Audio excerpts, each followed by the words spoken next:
So, what if you could ask any question, and I mean any question, about the global economy, about climate change, you name it, and get an answer that pulls from all the world's information, all connected in real time?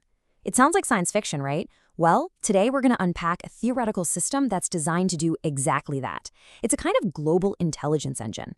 So let's dive in. All right, to even wrap our heads around how an engine like this could work, we have to start with a totally different way of looking at our world.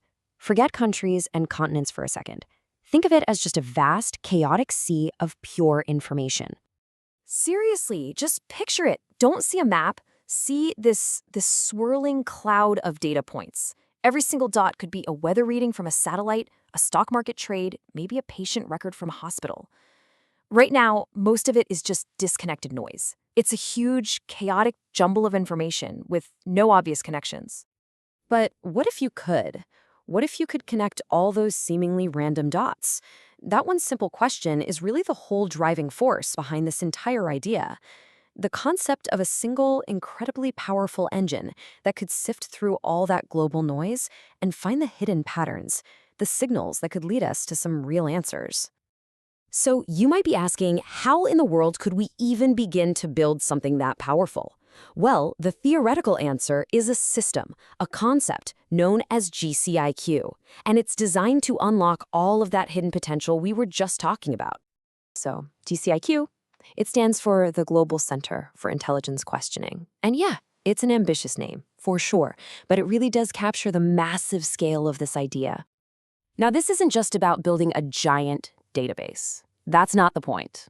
It's imagined as a central hub, a single place you could go to, as the source material puts it, ask really complex questions of all the world's data. Okay, that all sounds incredible in theory, right? But how would a system this massive actually work in practice? Let's break down the mechanics of how it would work.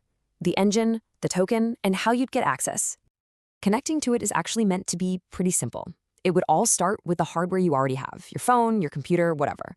From there, you'd get the intelligence engine software, and then this unique digital token. And that token, that's your key to the whole global network. And this system isn't just for individuals. Nope. It's designed to work on two different levels.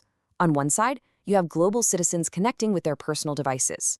But on the other side, you've got large organizations, companies, governments, tapping into massive, high-volume data processing through the cloud. So it's built to scale from just one person all the way up to an entire enterprise. Okay, so we've got the engine, we know how you'd get access, but what's the point? What's the big payoff here? What can this thing actually do with all that data? This is where it gets really interesting. Let's take something like renewable energy. Imagine asking this engine to sift through just petabytes and petabytes of climate and geographic data. It could pinpoint with unbelievable precision the absolute best locations on the entire planet for solar farms. I mean, if you're trying to plan a green energy future, that is a complete game changer. But the real power, the real magic here, isn't just looking at one type of data. It's what happens when the system starts layering different data sets together. Social data, economic data, environmental data. That's when you start to see connections that we would never, ever see otherwise. That's how raw data becomes a powerful, actionable insight. For instance, the system could look at the ASEAN region. By layering population density data right on top of infrastructure data, like where there are roads or internet access, it could instantly highlight the communities that are most underserved. It could find the hotspots of greatest need, and it could do it in real time. And the potential uses are just vast. They span pretty much every field you can think of. You could figure out how to optimize global satellite coverage, you could identify these unseen geopolitical trends, or even locate the most isolated populations on Earth to deliver aid. Really, the questions you could ask are almost limitless. But just crunching numbers is only part of the story. It's just the beginning, really. The real big picture, the truly mind-blowing part, is to stop and think about what this level of connectivity could actually mean for all of us, for humanity. Because the ultimate goal here, it's about empowerment. It's about giving every single person the ability to tap into this global brain, to take in all this information and, as the source material says, to raise their intellectual connectivity. It's basically about leveling up our collective intelligence.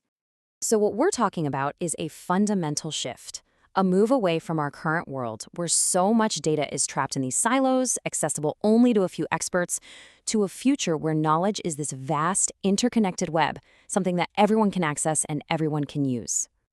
And that brings us to the ultimate question, doesn't it? What kind of breakthroughs, what solutions could we discover if we could ask anything of all the world's combined data? So I'll just leave you with that thought.